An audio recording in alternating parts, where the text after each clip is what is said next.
Welcome in, ladies and gentlemen, to episode 24 of the Memorial Memo, KSR's Kentucky Women's Basketball Podcast. Katie, big week. Got two commits in since we last recorded. Before we dive into that and even more, more portal action to come. Katie, how are you? I'm doing good. I'm home for the weekend, so the setup is a little bit different, but yeah, I'm doing good. There we go. I would say I'm doing good too. Hanging in there, getting through each day. Portal season is no joke. That's for sure. And Katie, I guess we got to get into it. Well, before we do, I want to say thank you to everyone who tuned in last week. Mhm. Last week was, I think, our biggest episode as far as views and engagement goes. Obviously, controversial topic. You're probably going to get more views, but regardless, I just wanted to give a quick thanks, Katie, to everybody out there who tuned in and is tuning in now. Yeah, I mean, it was awesome, and I hope that, even if y'all were only there for one reason to hear about the drama or whatever, I appreciate all the views, and hopefully y'all stick around. Everybody likes to hear when the tea gets spilled, right? So Yeah, for uh, sure. definitely can't say I blame anyone there. All right, well, Katie, let's get to the fun stuff. We got our first commit from Josie Gilvin. Josie Gilvin, WKU transfer. Katie, this one really excites me because number one, we have an in-state kid on the team. Woo! But also, I really love her game. I think she bring, 3 and D is probably the easiest way to describe her game, but I feel like she's, even more than that. Posted a clip on social media for our film room article that I did. You know, literally textbook stuff, boxing out people. I love the way she plays. Shoots 41% from three. Katie, this is a really, really good get for the team. Yeah, I agree. I mean, this is kind of a player that Kentucky needed to find a player who is versatile on offense and defense. I think that she's a great get. And of course, like you said, everybody loves a Kentucky kid. So I would say that's another plus. But I mean, you just look at her stats. She's phenomenal coming from WKU. So hopefully that translates to UK. She's someone who, I could see her being a starter almost. I don't know if she will start. I don't know. Uh, it's a little too early to call, but I could see her end up being a starter. I mean, with those kinds of numbers, and you think about because that two spot, because I think she played like more of a forward at WKU, but I think at Kentucky she's probably more like a two or a three instead of a three or a four. But I think if there's a world where she could start, especially if Kenny isn't too comfortable kind of starting Dom coming off the injury. But I, really happy about this move. Uh, you know, all defensive team, all conference, like that's something you really you're never gonna complain when you get a player like that, Katie. No, definitely not, especially because you can tell that, she kind of really wanted to be here, I would say, the way that she's been active on social media and just the posts that she's been making, it's clear that she's excited about next season. For sure. Now, Katie, again, since we last recorded, things happened very quickly. uh, Asia Boone not only was contacted by Kentucky, took a visit to Kentucky, but Katie, she committed to Kentucky. Asia Boone transfer from Liberty in that game against Kentucky in the first round of the NCAA tournament. She hurt her foot, and the way I've understood it from gathering, it sounded to me, Katie, like there was maybe a stress fracture in her foot that they just didn't really quite know about for a while. And I think it got um, injured in the UK game. I've been told, though, it's nothing serious and that it shouldn't affect her heading into next season.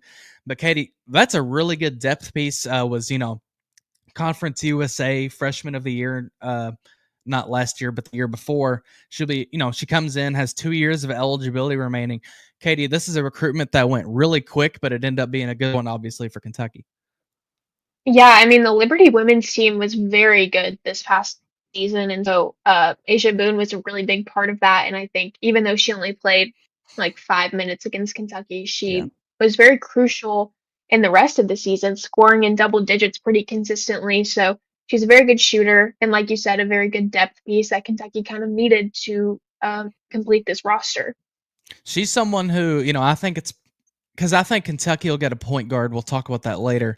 I think Asia is going to come off the bench. But Katie, Hmm. that's a piece that, unlike last year's team didn't really have productive bench pieces. It really didn't. She's going to give you production off the bench, which is really nice. But even then, Katie, she's only going to be a junior. So, think about her senior season. She could be in that backcourt with Madden Greenway. I mean, Hmm. that's a lot of fun. But again, that's another really good get, under the radar kind of get, in my opinion. Yeah, I agree with that. I mean, I like you said, I don't think she's going to start, but I do think she's pretty good. Of course, Conference USA is a little bit different than the SEC, so hopefully her skills can translate into a more physical setting. But I think she'll go well with Dom and Jordan Obi, and we'll see who else. I think the good thing about players like Asia and Josie Gilvin is that, one of their specialties is being able to shoot the ball. And Katie, Hmm. you know, I know we like to compare conferences, but I like to think of it this way. Doesn't matter what conference in America you play in, the basketball's still round, it's still orange, that hoop is still 10 feet up in there, and the rim is circular. All those things are the same. Now, Stephen, of course, would argue that not all basketballs are created equally, and they're not. Shout out to the Wilson Evo NXT. But yeah, uh, I think for someone like Asia Boone, Katie, I don't. I'm not too worried about her translating, just because I think her shooting, like, it shouldn't. Like, you look at Deja Lawrence, like, she did pretty well here, I would say.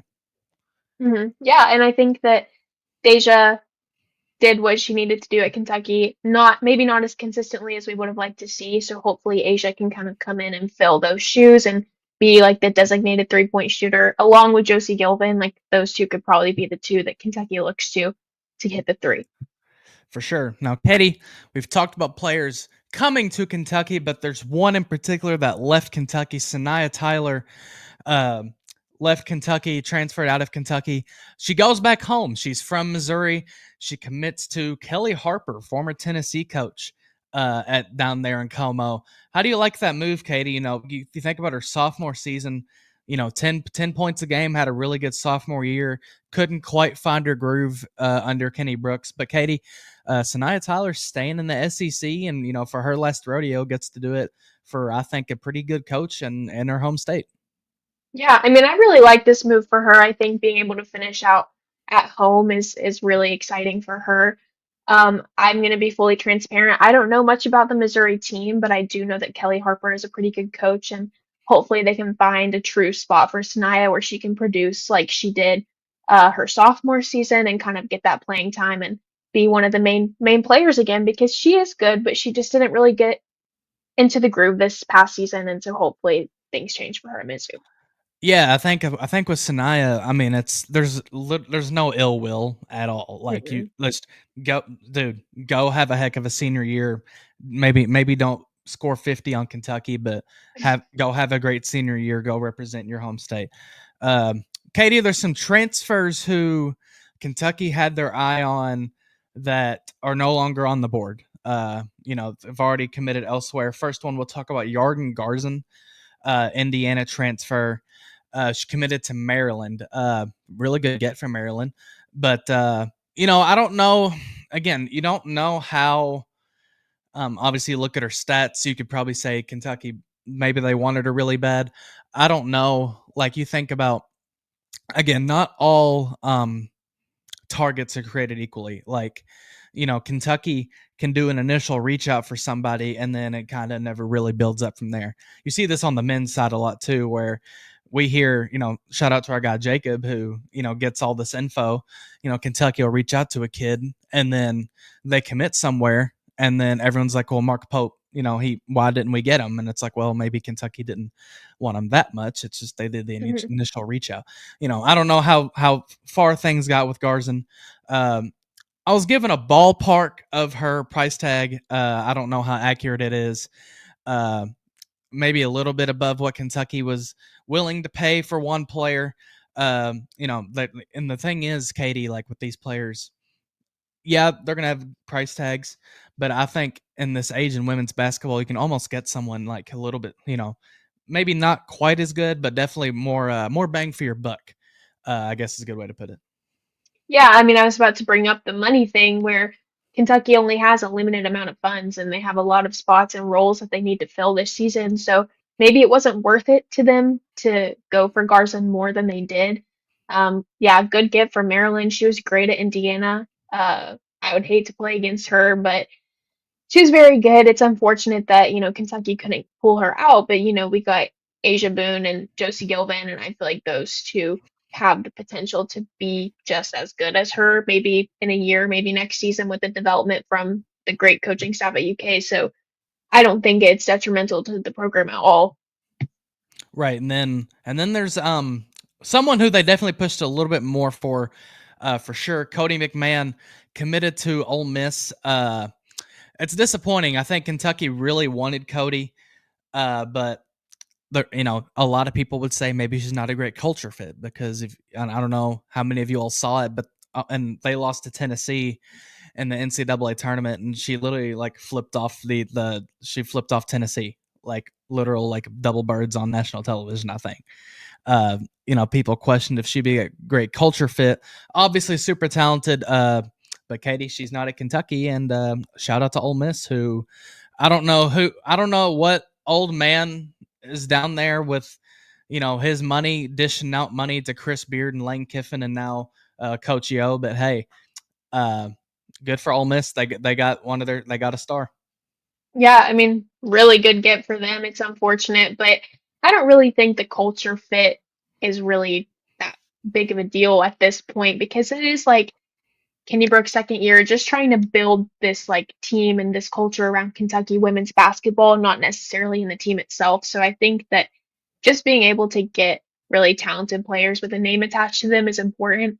But yeah, I mean, would have liked to see her. I don't think, again, it's not detrimental because we've seen Clara Strack be able to hold her own. I'm not sure if Cody might have been at the four, I would say, probably alongside Clara Strack at the five. I don't Yeah. really know. She's only 6 foot, so it kind of just depends on what they're feeling. But very physical player. Obviously, she's very good, but I don't really think, again, that it's going to be like a total loss for Kentucky. I really don't mind it a ton because I think of someone like Jordan Obi, who I think is fairly similar to Cody in terms of style of play. I think Hmm. Jordan Obi's more than fine. So, Cody, you don't want to be here. Happy trails. Carter McRae, first person that we knew of Kentucky being in contact with. She is currently on a visit to Cal, according to Talia Goodman. Carter 6'4" out of Wisconsin. She would fill, I think one of the bigger needs for the team now is, if not a backup big, at least someone who can complement Claire Strack down low. She's currently on a visit to Cal. Uh, I think of schools in the mix: Alabama, Georgia Tech, Mississippi State. Some really good programs there and contention for. But Katie, she is currently out west, other side of the country, visiting the Bears. I like Carter McRae a lot. I think that she would be a good fit in Kenny Brook's system. We talked about this a couple weeks ago, but she was just like the diamond in the rough on a really bad Wisconsin team. Like they were not very good at all. And so Carter McRae would be a good get, and I think she kind of deserves to be on a team that is better than what she was on. Obviously, that's why she's visiting all these really good schools. Like you said, Georgia Tech was really good last season, and they're kind of in talks for this one. So um, it's going to be interesting to see what happens with Cal in the mix. I don't really know. It's probably going to end up being some kind of money battle again. But yeah, I mean, I think she'd be a good get, but obviously, best of luck to her. Yeah, and I think Carter's someone who I'd actually really like to see at Kentucky because again, Hmm. you look at the positions you need the most. You need a surefire starting point guard, but then you really need someone down there to help Claire Strack down low. Yeah, I agree with that for sure because we saw Claire Strack, she was pretty good, but she definitely needs the help because the SEC is very physical. I think that McRae would be such a great fit, but we'll see. And it doesn't help that it doesn't help Clara Silva transferred out. So there's another piece that's missing. Hmm. Hopefully Carter McRae can help fill those shoes a little bit. Hopefully she ends up a cat, but I guess we'll see.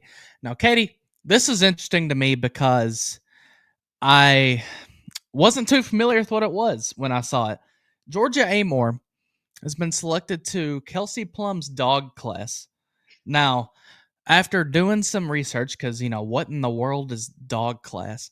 It's basically it's a 3-day skills camp that Kelsey Plum runs. that it's for like some of the best guards in basketball. You know, mainly college players, but there's usually like a young WNBA player in there too. Uh, I didn't realize Georgia's the only player to be selected for all 3 years of this thing that it's been going on. But yeah, Georgia Amoore in the dog class. I know she's preparing for the WNBA draft. She'll be in that. The dog class runs from 18th through the 20th. So we'll see some video of her. I know there's a video of her in it last year, like literally dog class, and she's like barking at the opposing players. It's hilarious. But Georgia Amoore, nice to see that she's still being revered as one of the best in the business for sure. And you know we'll see a couple days before and well a few days from now where she ends up in the WNBA. But Katie, it's cool for Georgia Amoore getting to go. Kelsey Plum. It's one heck of a person to be your mentor. Yeah, for sure. I remember seeing about the dog class last year when Unrivaled basketball was announced, Yeah, because Kelsey Plum is kind of one of the heads of that.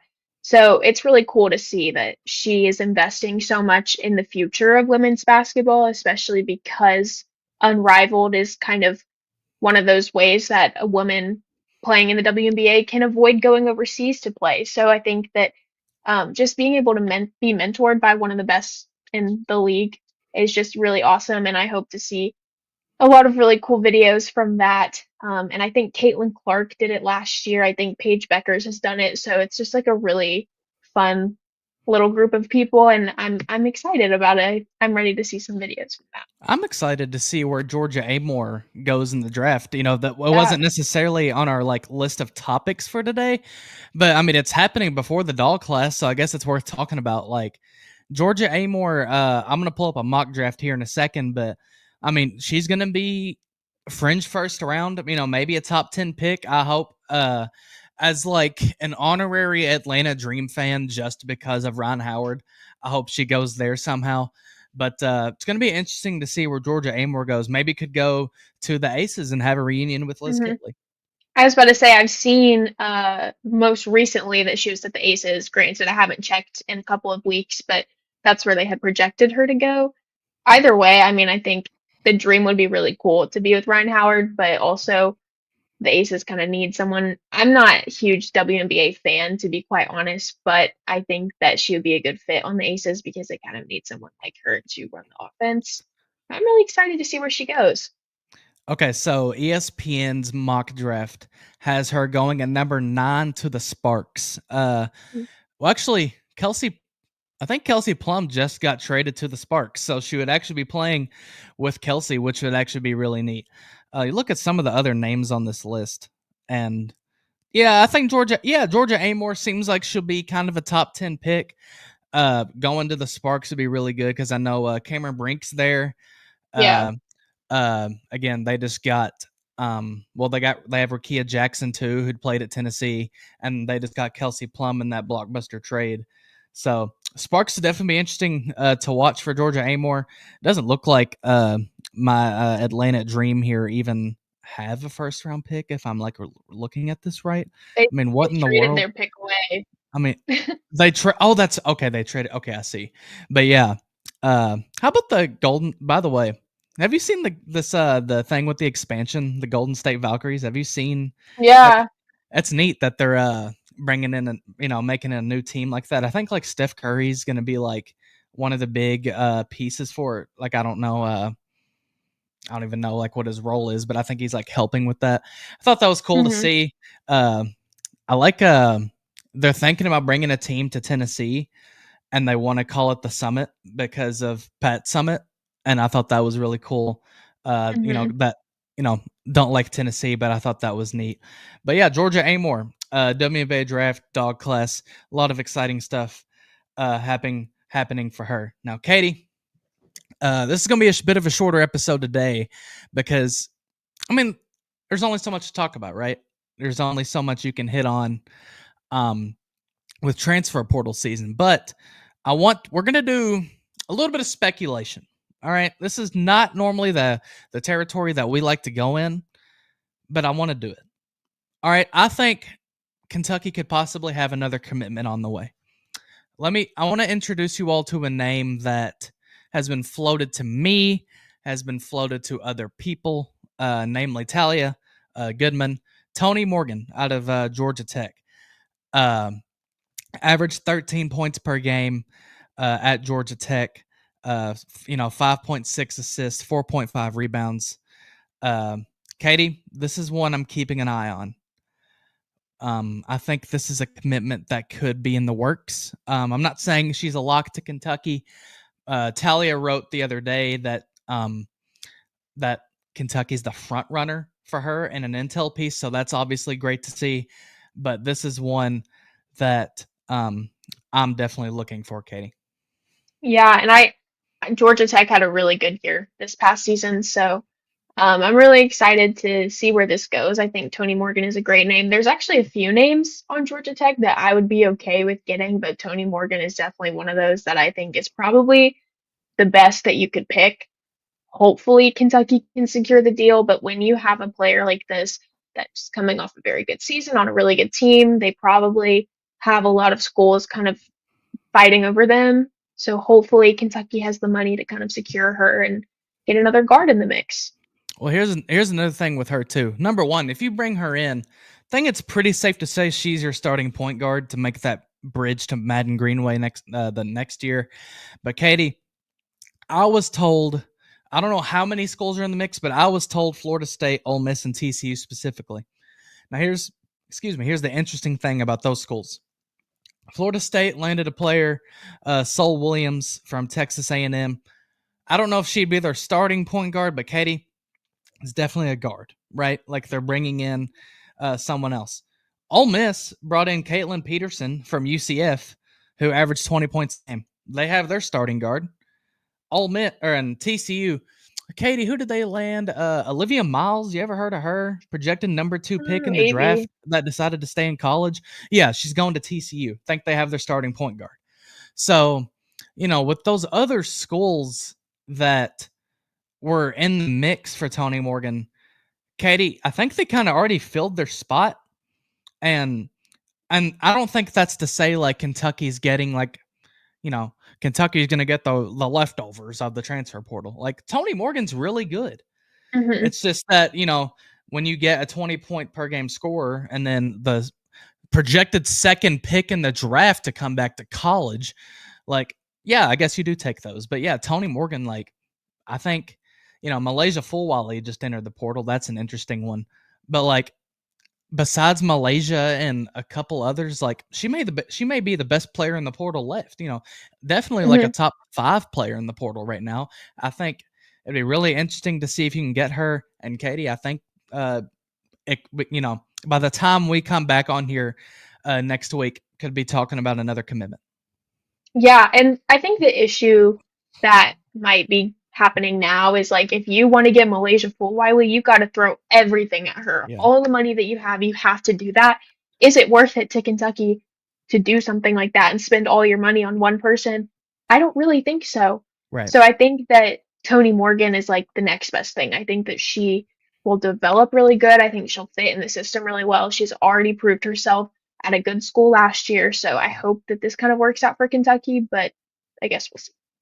We're gonna end with Matt G's question here. I really like this because I think it's one that I've thought about. If the season started tomorrow, who's your starting 5? I haven't looked at the roster. If the season started tomorrow, okay. So if we're gonna, with that question, I'm assuming you're talking about who's already on the team because I honestly don't think Kentucky's starting point guard is here yet. I think that's Tony Morgan, and I think it'll happen. But if you have to go with who you have, I don't know. It's tough because again, I don't know if you have the. Well, actually, let's just throw Tony Morgan in there. All right, that may be what's the saying? Like, don't count your eggs before they hatch or whatever. Like, we're just gonna throw Tony Morgan in there as a starting point guard on KS board. I said Tony Morgan, Josie Gilvin, Jordan Obi, Tiani Key, Claire Strack. That was my starting 5. And that's tough because you have someone like Amelia Hassett who started last year. But I think, Katie, I think in this new on this new team, Jordan Obi would get the start over her. Um, And I think with Dom coming off the injury, I don't know if Kenny will want to start her immediately. So I could definitely see Josie Gilvin being the starting two. But what do you think about that? My starting five: Tony Morgan, assuming you get her, of course. Josie Mhm. Gilvin, Jordan Obi, Tiani Key, and Claire Strack. What about you? I think I agree with you almost completely. I would say maybe Dom starts over Josie Okay. Gilvin just because I think that based on what we've seen from her, not obviously last year because she was hurt, but the year before that, she was very good, very consistent. I think that even though she's not as old as Josie Gilvin, I think that she might just be a hair better. But I think that obviously we'll have to see. I mean, she took the whole year off, Yeah. so who knows what could have happened. I would say either Josie Gilvin or Dom. Yeah, I think that's definitely valid. It's one of those things where I remember last year we kind of had this conversation and we were like, does Clara Silva start? Does Lexi Blue start? I feels like there's pretty much your starting five outside of who's going to be the starting point guard and who's Kenny going to prefer the two. And who knows? Maybe he does start Amelia, and maybe you know what? Mhm. Maybe I guess it's not as set in stone as we thought. That's what's interesting about a Kenny Brooks team, Kate. You just never quite know what's going to happen. Yeah, especially because you have Jordan Obi and Dom coming back. We didn't really get to see anything from them, so of course he's really excited about Jordan Obi. He's made that really obvious, but I feel like he hasn't said much about Dom yet. So I guess we'll see what happens there. But I think it could go either way. Well, I think we're going to call that an episode, Katie. Like I said, this one quicker episode than things have been recently, but there's only so much to talk about, and there's no reason to be here any longer if we don't need to be. Again, next time we come back, I think there could very well be a commitment on the table. Katie, really excited about what's to come. Do you have any final words before we get out of here? No, just like you, I'm really excited to see where this team goes next season, and hopefully something comes soon. I'm Phoenix Stevens alongside Katie Hutchison here on the Memorial Memo on the KSR YouTube channel. Subscribe, like, comment, subscribe, do all that wonderful stuff. Our guy Steven holding down the fort, keeping this ship sailing. This has been episode 24 of the Memorial Memo, and we will see you all next time.